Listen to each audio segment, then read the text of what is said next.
First contact and fatal miscalculation. Grand Admiral Varric stood motionless on the command bridge of the Crystal Dominance, his translucent exoskeleton refracting the starlight that streamed through the viewport. His 6 upper appendages remained perfectly still as he studied the holographic display, showing a small, unremarkable yellow star with 8 orbiting planets, the third world from the star. A vibrant blue-green marble against the vast emptiness of space had caught his attention. Preliminary scans complete. Grand Admiral, announced Science Director Neris, her crystalline form shimmering as she manipulated the data streams with practiced efficiency. The third planet contains approximately 9.8 billion sapient life forms. Technology level: pre-interstellar.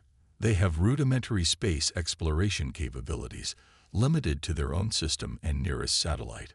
Another primitive species ripe for integration into the Xeraxian Empire.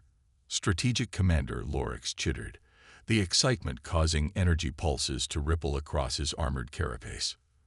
Varric raised an appendage to silence him. The ancestral archives flagged this system. Display the entry. The holographic display shifted, ancient symbols scrolling through the air as Neris accessed the records inherited from the predecessors, a mysterious civilization that had vanished from the galaxy over 70,000 years ago, leaving behind only fragments of their vast knowledge. Fascinating, Neris's voice resonated with surprise. The predecessors designated this system as Quarantine Zone Theta 12, the dominant species, classified as humans.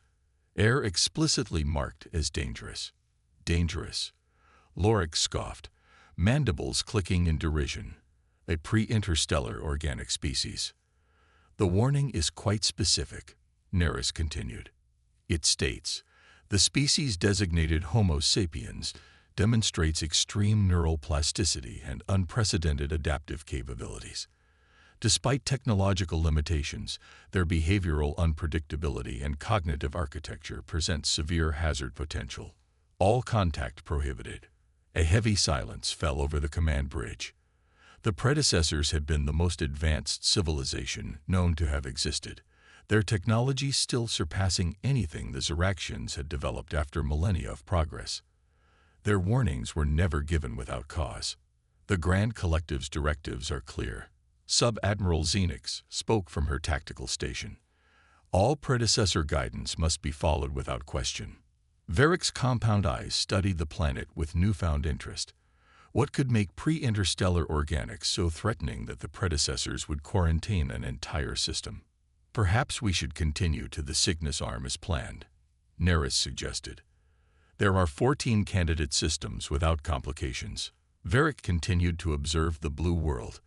The Xeraxian Empire's expansion had been too predictable lately. Species fell before them with little resistance. Battles had become routine exercises rather than true tests of strategy. But this was something unknown. Something that had concerned beings far more advanced than the Xeraxians. Prepare a stealth observation vessel, Varric ordered suddenly. I will lead a detailed reconnaissance mission personally. Grand Admiral. Xenix protested. The Grand Collective will not. The Empire cannot avoid or conquer what it does not understand, Varric interrupted. We will observe only. No contact, no engagement. 3 solar cycles later, Varric's stealth vessel hung in low orbit around Earth, completely invisible to human detection systems. For days, they had been monitoring transmissions, studying languages, social structures, and military capabilities. Their warfare is chaotic, Xenix noted with distaste as they reviewed historical footage. Different methodologies across geographical regions. No unified doctrine. Inefficient, yet effective in its way. Varric responded, intrigued by recordings of human conflicts. They adapt constantly. Look here. This military unit changed their entire approach 3 times during a single engagement. A sign of desperation, not strength, Lorix dismissed. Neris interrupted, her voice vibrating with unusual tension. Grand Admiral, I've been analyzing their information networks. Their fictional entertainment suggests something concerning. These humans regularly imagine scenarios where they defeat vastly superior alien invaders. Fiction is irrelevant. Lorix clicked dismissively. No, Varric countered. It reveals their psychology, their expectations. He paused, mandibles working thoughtfully. They anticipate conflict with extraterrestrial life and envision victory despite technological disadvantages. A primitive species fantasy, Xenix said. Their debate was interrupted by a sudden alarm. The ship's sensors had detected an approaching human aircraft, a military vessel by its configuration, headed directly toward their position. Impossible. Neris chittered, appendages flying across her console. Our cloaking field is operating at optimal capacity. They cannot detect us with their technology. Evasive maneuvers, Varric ordered. The stealth vessel shifted position, climbing higher into orbit. The human aircraft altered course, continuing to approach. They're still following, Xenix reported, disbelief evident in her harmonic voice. How? Varric demanded. Neris analyzed incoming data. Unknown. Their radar systems shouldn't. Wait, they're not tracking us with electromagnetic detection. They're using atmospheric disturbance patterns. Our ship is displacing air as we move, and they've developed algorithms to detect these anomalies. Varric's compound eyes widened. They developed detection systems for technology they've never encountered. Precautionary defense, Neris confirmed, newfound respect in her voice, based solely on theoretical possibilities. Before Varric could respond, another alarm sounded. Energy spike from the surface, Lorix reported. They're targeting us with some kind of directed energy weapon. Shields up, Varric ordered. The beam struck the Xeraxian vessel, surprisingly powerful for such primitive technology. The shields held but fluctuated alarmingly. Analysis, Varric demanded. The weapon is adaptive, Neris reported with astonishment. It's cycling through frequencies, probing for weaknesses in our shields.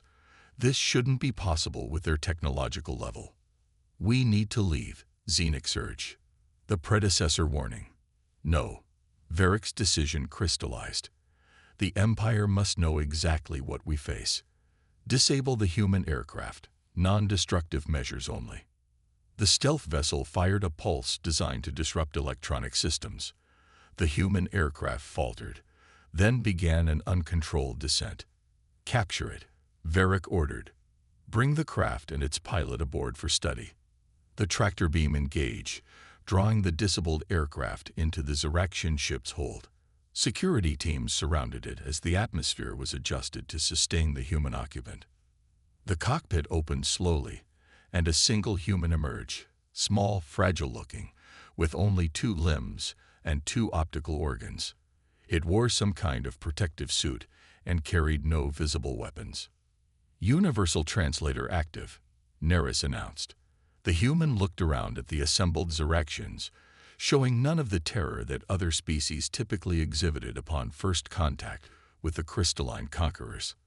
I'm Colonel Maya Reeves, United Earth Defense Force, the human announced in a remarkably steady voice. You are in restricted Earth airspace and have engaged in hostile action against a military aircraft. Identify yourselves. Varric stepped forward, towering over the tiny organic being. I am Grand Admiral Varric of the Xeraxian Empire. Your detection of our vessel was unexpected. Your weapons technology is of interest.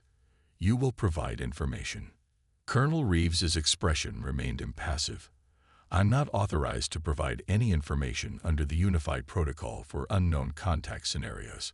I can only refer you to the Earth Alliance Security Council for diplomatic engagement. Diplomatic engagement is not required, Varric responded. The Xeraxian Empire does not negotiate with pre-interstellar species. Your world will be assessed for resource extraction and potential integration. For the first time, the human's expression changed, not to fear, but to something that Neris later identified as grim determination. That would be inadvisable, Colonel Reeves stated flatly. Lorix approached, energy crackling along his carapace in a display of dominance. "You are in no position to advise, human." "Let me be clear," Reeves continued, unintimidated. "Humanity has prepared for this possibility for centuries. We may not have your level of technology, but we have contingencies. The moment you disabled my craft, protocols were activated. If I don't return or communicate within a specified time frame, those protocols will escalate." "Empty threats," Lorex dismissed. "We should verify," Neris suggested, monitoring the communication bursts now emanating from Earth's surface. "Their transmissions have increased exponentially in the last few minutes. Military frequencies are active globally." Varric studied the human with new interest. "You anticipated this encounter?" "We've been detecting anomalies for decades," Reeves replied. "Unexplained atmospheric disturbances, brief gravitational fluctuations. We knew someone was watching. We just needed confirmation." The implications settled over the command deck like a shroud. The humans had been aware of observation, perhaps not just the Ziraxians, but others before them. They had been preparing, developing detection systems and response protocols without even having confirmed contact. "Grand Admiral," Neris's voice had taken on an urgent tone. "Multiple launch signatures detected from the planet's surface. Ballistic trajectories. They're targeting not just our position, but probable escape vectors based on our observed capabilities." "They can't harm us," Lorex declared confidently. Colonel Reeves smiled then, a baring of teeth that Varric found distinctly unsettling. "Those aren't conventional weapons," she said quietly. "After the atmospheric disturbances were confirmed 30 years ago, we developed theoretical countermeasures against advanced propulsion and shield systems. We've never tested them against actual alien technology, so this will be enlightening for all of us." The first impacts against the stealth vessel's shields came seconds later. The ship shuddered violently. "Shield efficiency dropping," Xenix reported, panic in her harmonic voice. "The weapons are generating some kind of phase-shifted resonance pattern that's interfering with our energy distribution networks." "Impossible," Lorex whispered. "No," Varric realized with sudden clarity. "This is why the predecessors warned us away. Return the human to the surface and prepare for immediate departure from this system." But it was too late. The ship's propulsion systems fluctuated under the assault of weapons specifically designed to counter technology the humans had only theorized about. As alarm systems blared across the command deck, Varric faced Colonel Reeves, who stood calmly amid the chaos. "You knew this would happen," he accused. "We hoped for peaceful contact," Reeves replied. "But we prepared for the alternative. Always." As the Ziraxian stealth vessel limped away from Earth, broadcasting distress signals to the main fleet, Varric finally understood the true meaning of the predecessor warning. It wasn't that humans were particularly powerful or advanced.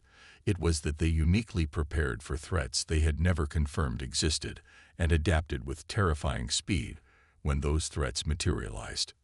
The Ziraxians had made first contact. Now war was inevitable. Adaptation and reckoning. The Ziraxian invasion fleet arrived in Earth's solar system exactly 47 days after Grand Admiral Varric's disastrous reconnaissance mission. 700 crystalline warships, each carrying enough firepower to level a continent, emerged from faster-than-light travel at the edge of the system. Leading them was the dreadnought Crystal Dominion, carrying High Commander Zervex himself, the supreme military authority in the Ziraxian Empire, dispatched personally by the Grand Collective to ensure Earth's swift subjugation. Varric stood on the command deck of the flagship, his once gleaming carapace now bearing the scars of his encounter with humanity, permanent fractures that would never heal, a mark of his failure to heed the predecessor warning. "The human defenses are primitive," High Commander Zervex declared, his massive form pulsing with barely contained energy as he reviewed the tactical displays. "Their most advanced weapons are nuclear-based projectiles with rudimentary guidance systems. Their energy weapons are negligible. This will be a standard conquest operation." "High Commander," Varric ventured carefully, The humans demonstrated unexpected capabilities during our initial contact. Their adaptability exceeds anything in our records. The predecessor warning. The predecessors feared what they did not understand. Zervex interrupted dismissively. The Grand Collective has reviewed your encounter. The humans were fortunate. Nothing more. They caught a single vessel by surprise with experimental weapons. They will not stand against the might of the Empire. Neris, who had been monitoring Earth's communications, spoke up. High Commander, the humans have been broadcasting continuously since our arrival. They are requesting communication on all frequencies. Irrelevant, Zervex declared. Standard conquest protocol. No communication until after primary resistance is crushed.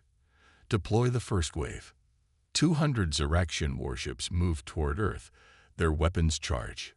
Earth's orbital defenses, a network of primitive satellites and small defense platforms, opened fire immediately. As expected, their conventional weapons had minimal effect on the advanced Zeraxian shields. As anticipated, Strategic Commander Lorix noted with satisfaction. Their orbital defenses are ineffective. The Zeraxian first wave opened fire, targeting Earth's major military installations. Brilliant beams of energy lanced down through the atmosphere, striking with pinpoint precision. Secondary explosions bloomed across the planet's surface as ammunition depots and power plants were destroyed. Resistance is minimal, Lorix reported. Primary military targets neutralized at 63% efficiency. Deploying second wave. Another 100 ships moved into low orbit, targeting secondary military installations and command centers. But as they maneuvered into position, something unexpected happened. Energy surge detected across multiple human defense platforms, Neris reported, confusion evident in her harmonic tones. The signature is similar to our own weapons technology. Before anyone could respond, dozens of energy beams shot up from Earth's surface, striking the advancing Zeraxian vessels. Unlike the earlier ineffective attacks, these beams penetrated the Zeraxian shields with alarming ease. Impossible, Zervex exclaimed as reports of damaged ships flooded the command network. How could they? They've adapted our technology, Varric realized with growing dread. From the reconnaissance mission, they captured energy signatures from our weapons and shields and developed countermeasures.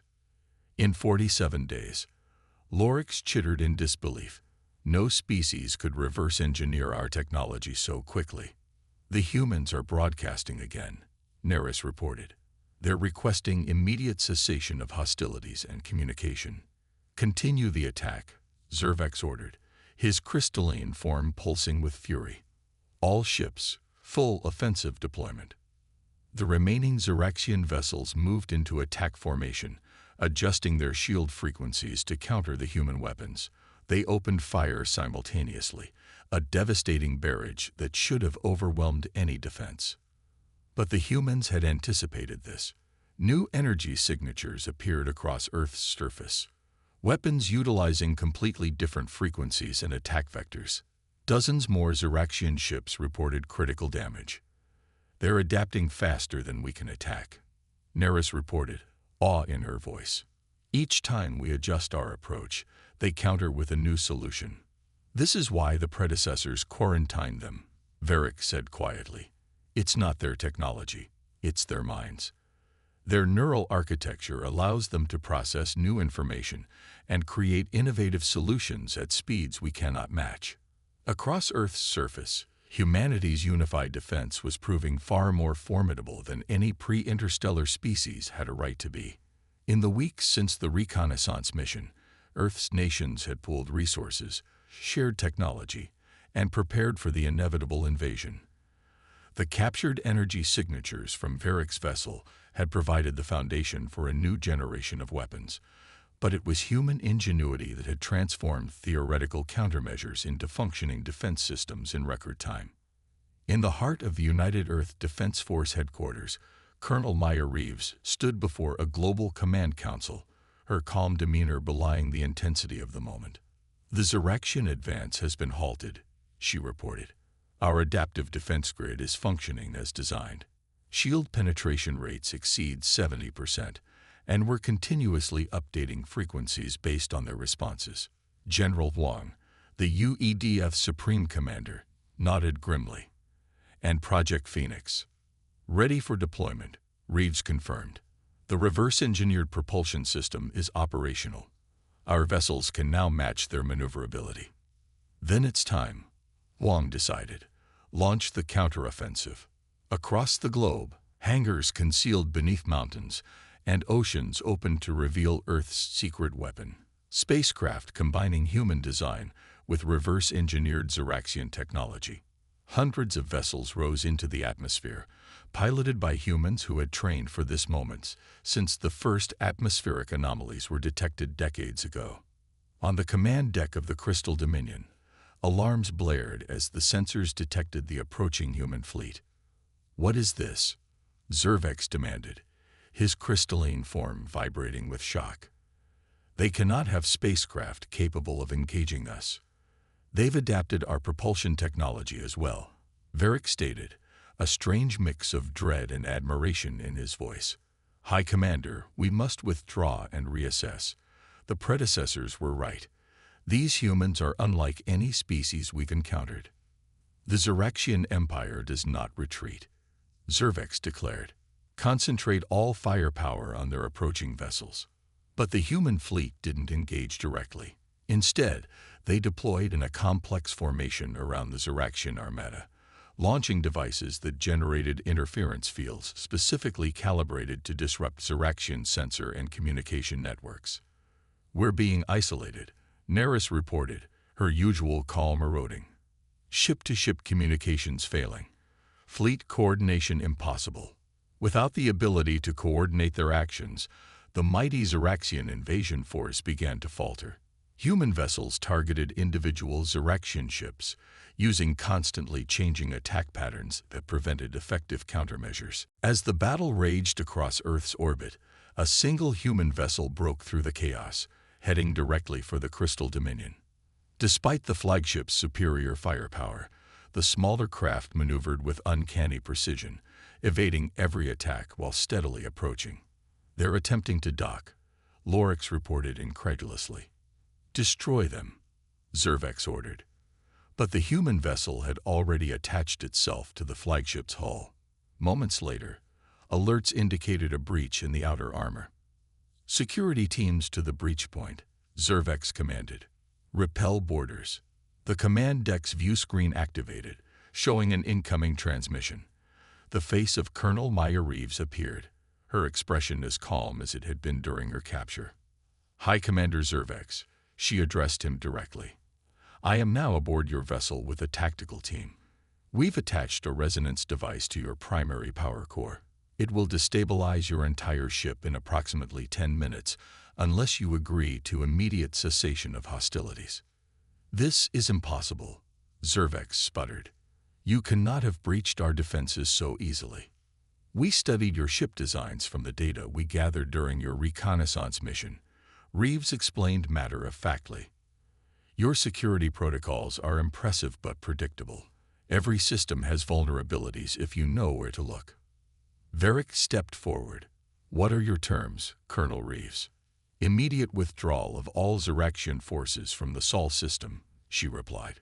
"A formal non-aggression pact, and an exchange of knowledge. Peaceful, scientific cooperation rather than conquest." "You would dictate terms to the Xeraxian Empire." Zervex's form pulsed with outrage. "We have conquered hundreds of worlds. And yet here we are," Reeves responded simply. "You can destroy us, perhaps, but at what cost to your empire? How many ships can you afford to lose? How will you explain to your grand collective that a primitive species managed to reverse engineer your technology and mount an effective defense in less than 50 days? A heavy silence fell over the command deck as the implications of her words sank in. The Xeraxian Empire had never encountered a species that could adapt so quickly, learn so rapidly, or fight so unpredictably. 8 minutes remaining. High Commander, Reeves noted calmly. What will it be? Cooperation or mutual destruction? Varric turned to Zervex. High Commander, The predecessors quarantined this system for a reason. These humans, they don't think like us. They don't fight like us. Every moment we engage them, they learn and adapt. This is not a battle we can win through conventional means. Zervex's compound eyes studied the tactical displays showing his scattered, disorganized fleet being systematically disabled by the human vessels. Decades of conquest had never prepared him for this scenario. A pre-interstellar species not only resisting but potentially defeating the mighty Zeraxian Empire.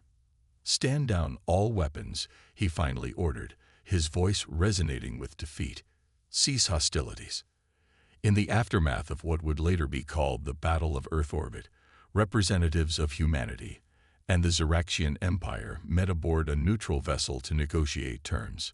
Colonel Reeves, now appointed as Earth's diplomatic envoy, faced Grand Admiral Varric across a hastily constructed conference table. "You knew," Varric observed quietly.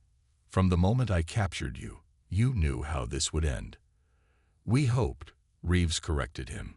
"Throughout our history, we've prepared for threats, real and imagined. It's in our nature to expect the worst while working toward the best. The predecessors were right to quarantine you," Varric acknowledged. "Not because you're dangerous, but because you're unpredictable. You don't follow the expected evolutionary path. Your species shouldn't be capable of what you've accomplished." "Perhaps that's our greatest strength," Reeves suggested. "We don't accept limitations. We don't believe in impossibilities. When faced with a superior force, we don't resign ourselves to defeat. We innovate, adapt, overcome." As the formal treaty was drawn up, establishing the boundaries of human and Zeraxian space and the frameworks for future peaceful interaction, Varric couldn't help but wonder about the future. The Zeraxian Empire had encountered a species that defied all expectations, a species that transformed from prey to equal in a matter of days. "You will join the Galactic community now," he told Reeves as the negotiations concluded. "There are other empires, other species. Some will welcome you, others will fear you." "And the Zeraxians?" she asked.